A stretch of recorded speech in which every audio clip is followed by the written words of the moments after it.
Okay, welcome to the Leader Mentality Show with Rob Clemens. We are back at the Greg Rolls Legacy Theater here in North Myrtle Beach, South Carolina. This is the place to be if you want some good entertainment. You want a great little venue here. We still have the stage and stuff behind us, so you can kind of get a little sneak peek behind the scenes of what is such a terrific show. So come on down to the theater.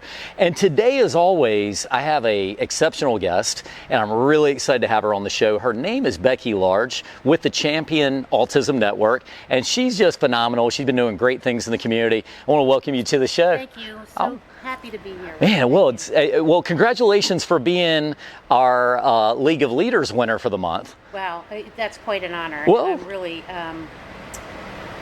I feel blessed and honored just to even be recognized, so thank you. Well, you know, sometimes it's those things where you're not even trying to get recognized and it just happens organically. I think that's part of what great leaders do. You're not seeking it out. It just kind of gets thrust upon you sometimes. Yeah, a little thrusting, but that's okay.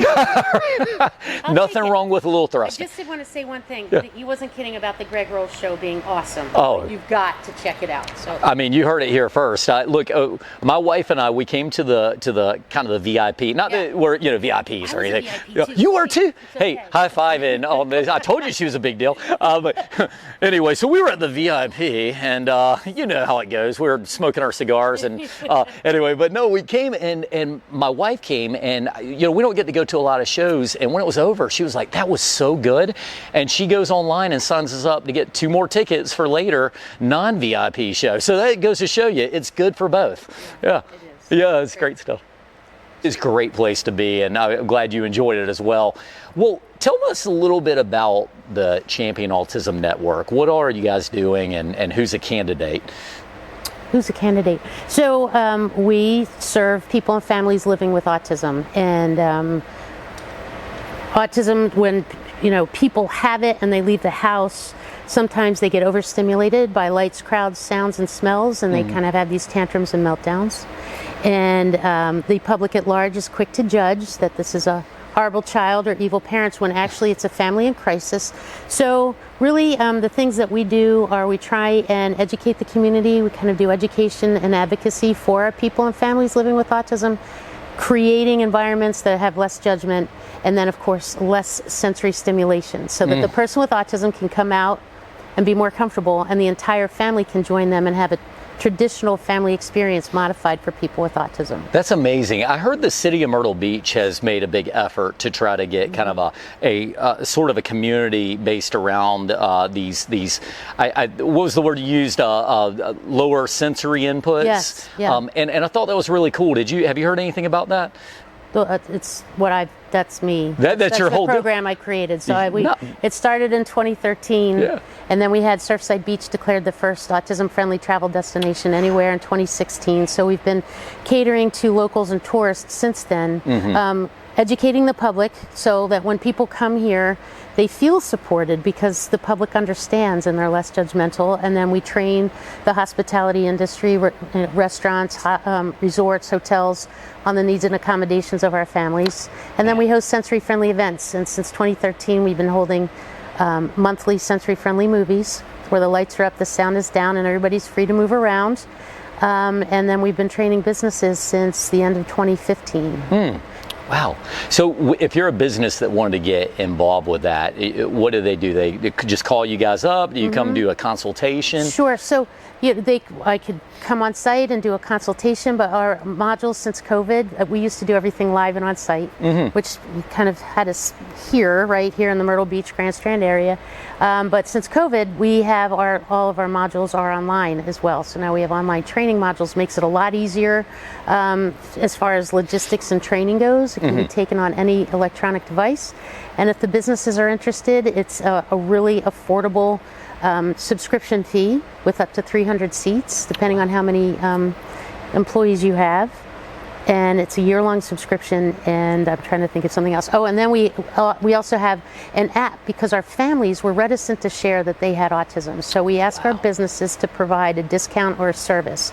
So I call our app kind of like the AAA of autism travel. So, yeah. Get a little card and all that good stuff. It's now online. It's an app on your phone. Nice, and you show nice. it, but yeah, it used to be a card. Yeah, very cool, very cool. I've been curious about this for many years. In the community, in the nation, I guess worldwide, we tend to give labels to things. Yep. Where do you find that there's almost a threshold, and how do you?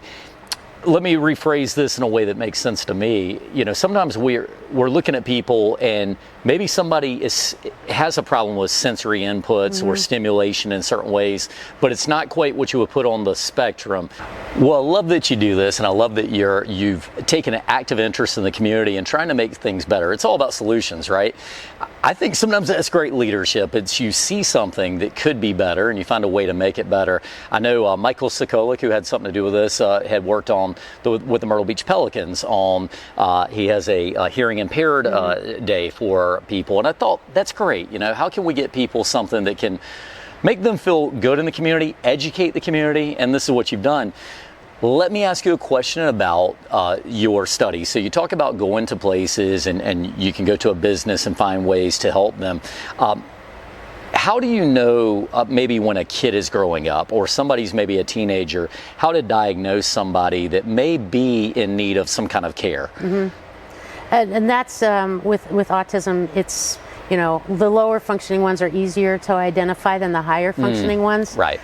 So it's not, you know, for the higher functioning ones, it's really not until they like get 8, 9, 10, 11 years old where all of a sudden they're like, you know, they're having challenges in school, following direction, socially, and that kind of type thing. So trying to support those people is you know, what we do. And now I feel like I forgot the question. And I'm sorry. Well, no, we were going around the route. It was a good question, and a good question is thought-provoking. No, the question was specifically, how do you diagnose it? Maybe when a kid is getting, right. You know. Yeah. So socially awkward, or a lot of times when they're little, walking on the tiptoes is like one of the top signs with that, you know, which is really interesting. Yeah, and then a lot of them have problems with looking you in the eye. That can be painful for some people. So it's really, you know, dependent upon the parents, you know, being in tune with their child, and not only that, but open to diagnosis. And you know, it's a lot of times when families learn that they have a child on the spectrum, it's a mourning period for them. It takes them a while to accept the fact that their child isn't neurotypical. You know, some fathers go through a lot where, you know, the children aren't interested in the sports that they were interested in, and sports, especially team sports, are difficult for people with autism, a lot of distractions. So it's, you know, diagnosing it is really important. The earlier the better, but sometimes the families don't recognize the symptoms or don't want to. I don't know.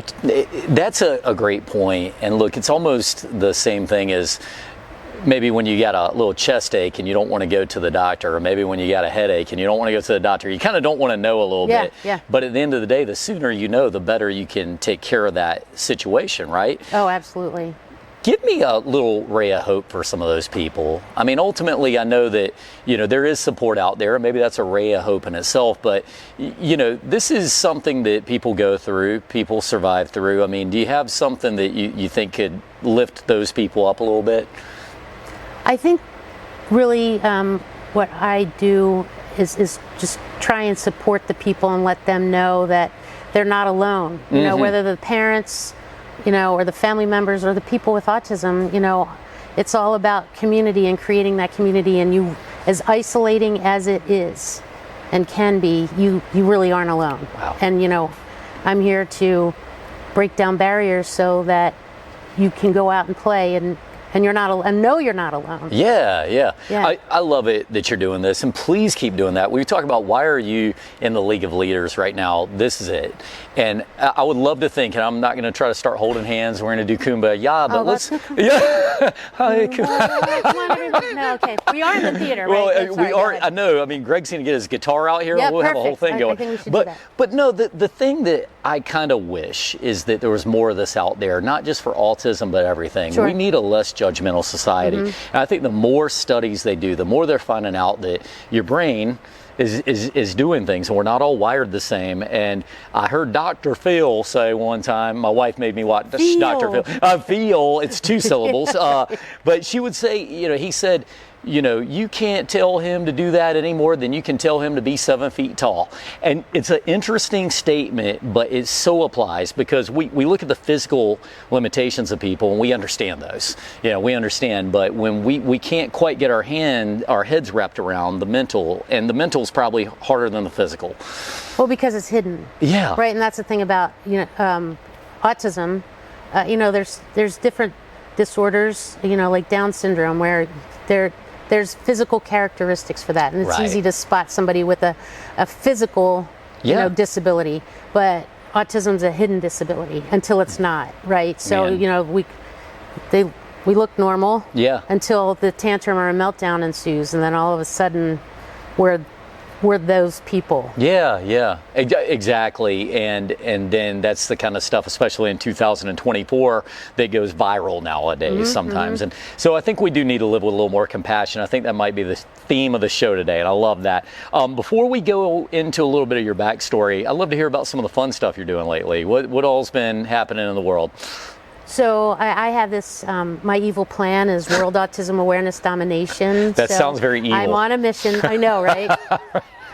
So when we created our training program and the online modules, which is handled by the Autism Travel Club, I want to take those modules and have them translated into other languages with culturally relevant imagery and take them around the world. So we actually have one that was produced in Kiswahili that is with a sister organization in Nairobi, Kenya. So we're really excited about that. So my plan is working, and opening up new markets and communities like we've created here in the Grand Strand. Taking, when our families come here for a supported vacation, they want to take it home with them.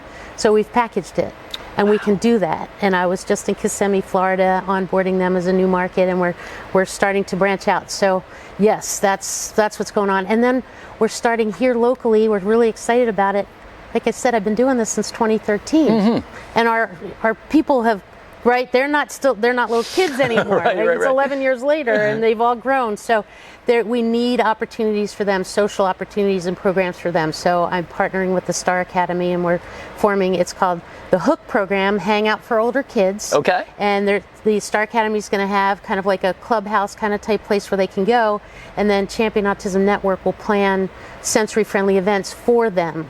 So like Dave and Buster's and bowling and things specifically so that they have a fun building community with people who understand them, and it won't be for everyone, right? Because not everybody comes to the movies, and not everybody goes to bowling or Ripley's or whatever we're going to do, but it'll offer them more opportunities. Absolutely, and if you create enough kinds of opportunities, you can attract the people to the things they want to do. Well done. That's really cool. So you're going.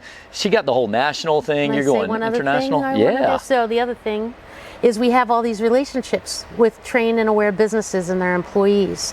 So we've all heard about the autism diagnosis, the unemployment rates, and then of course everybody's having a hard time finding human resources. So the next thing is then job training, partnering with people with autism, with servant leader employees and businesses. Wow, so that's next. I'd love to hear more about that over time, and this sounds like maybe a two-parter kind of a scenario, but loving to hear for those people who do have a autistic child who's getting a little bit older, of where they can contribute to society, and they do have a place. And absolutely. So and then you're just trying to figure out what level of where they might be, but that is so cool. I'm really glad to hear this stuff.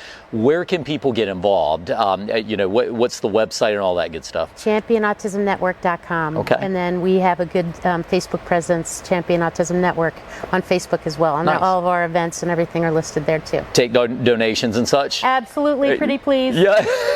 Pretty please. One of the things I love the most about doing this show is when I see the passion that people have for things. And obviously you have a passion for helping people and for this field. Tell us a little bit about how you got here. Well, my background is in marketing, and anyway, my background was in marketing.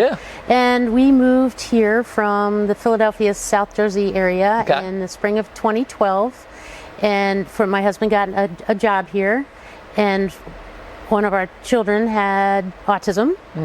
And it was apparent that there's all these great organizations to serve the person with autism, but it's so isolating. There weren't any organizations to support the family. Yeah. So I kind of tripped along, and in 2013, I partnered with the Low Country Autism Foundation to start the Sensory Friendly Movies. And then things just kind of grew from there. Our families were so excited by this accommodation made for a traditional family experience that they wanted to know what else there was. So the number one thing they wanted to do was go to a restaurant. So we started a restaurant training program, and then I was like, geez, we live here in this fabulous tourist destination. Let's invite the whole autism world to come play with us at the beach. So then we kind of designed that program. We instituted the quiet room in the airport. It's second in the country and the world. And here in the Myrtle Beach International Airport. That's pretty cool. So I'm all about firsts. So anyway, and then Surfside Beach declared themselves the first autism friendly travel destination, and we were just kind of off and running from there. And then we started to train hotels and attractions, and then it's grown exponentially. And I just wake up every day trying to figure out how to make more people happy. The other aspect of it is, besides, having our families happy, is to also create economic impact, right? For the businesses and the communities that support and serve us. Yeah. So, and that's working. We started in, in 2016 with 12 families, and now we're up to over 3,400. So yeah, we're and 900 here in Orion Georgetown County, and that number grows, which is really interesting. So that's terribly interesting. I mean, well, it just goes to show there's so many people out there living with this, families living with this, and to know that there's a place you can go. And I'm kind of proud of the fact that you said it's happening in Myrtle Beach and Surfside like this, and It's the birthplace of the whole program. It's the birthplace. Years ago, I was sitting down with City of Myrtle Beach, some of the people. I remember talking to Jimmy Gray and Devin Parks, who's doing a great job, and all of the group over there. And we talked about this vision. And I'm not in the City of Myrtle Beach planning. I'm talking about a guy who's committed to his community and just talking about where we go as a city. It's always been such a great tourist destination, but I always thought we got so much more potential than that. Yeah. And when they started talking about things like smart city technologies, you probably done some research on that. And what you made me think of when you talked about this being a community that's embraced this is, I wonder what other cities are around the country looking at Surfside Beach and looking at Myrtle Beach and thinking, hey, I want to get up with Becky Large and learn how to get this done. I can name many that we're in conversations with. Nice. So we, the Kissimmee, Florida market, Bentonville, Arkansas. There's an area called Go Laurel Highlands, which is right outside of Pittsburgh, Boston, Manhattan. They're looking at what we're doing because it's easy to implement, right? It's kind of the low-hanging fruit of disability and accessibility, right? Because there's no ADA, regulations and retrofitting.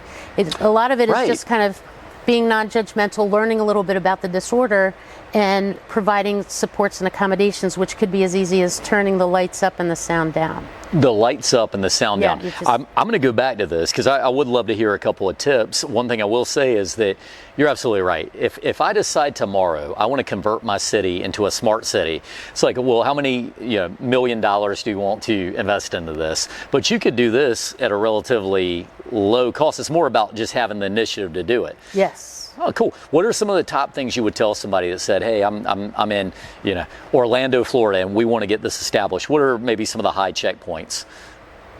Sign up for the training and implement it, and just because we do a lot of the promotion for you, right? We issue press releases, and and you get added to, put in front of all of our member families. So if you want to support and serve, we'll help you do that, and we'll help drive traffic to your business. And we keep it affordable and accessible on purpose because it's all about autism awareness. Absolutely, I love that. Let me ask you one last thing as we get towards the back end of the show. So you've committed this, your passion to starting this, and I feel like that if more people would commit to a passion, we could make this world a much stronger place. It's the hallmark of leadership. When you were getting this started, were there any times where you had a challenge that you had to get over, and how did you handle that? Well, there's always challenges, right? Every day. And it's just trying to figure out how to get to yes, how to get around the challenge. So like a lot of it is, my word for the year is believe. And so whatever that is, like if I got knocked back or something, or somebody said something, or I don't think something's going to happen that I really want to have happen, I just have to remember that word believe. And that. And then the other thing is to truly lead with love. You know, because like when somebody delivers bad news or gets in your way, or you know, you're taking something personally, it's kind of like, what would Jesus do? And, you know, lead with love. And so that's what we do. I'm going to tell you something. That's great tips to live by, and they're hard. You know, they're hard sometimes until you get used to doing them. Yeah, when you're used to doing it, it's like, now it's like, it's okay, I got this. I believe, and I'm going to lead with love. And well, look, yay. if you truly believe in a destination, I'd look at it sort of like this, to use this analogy.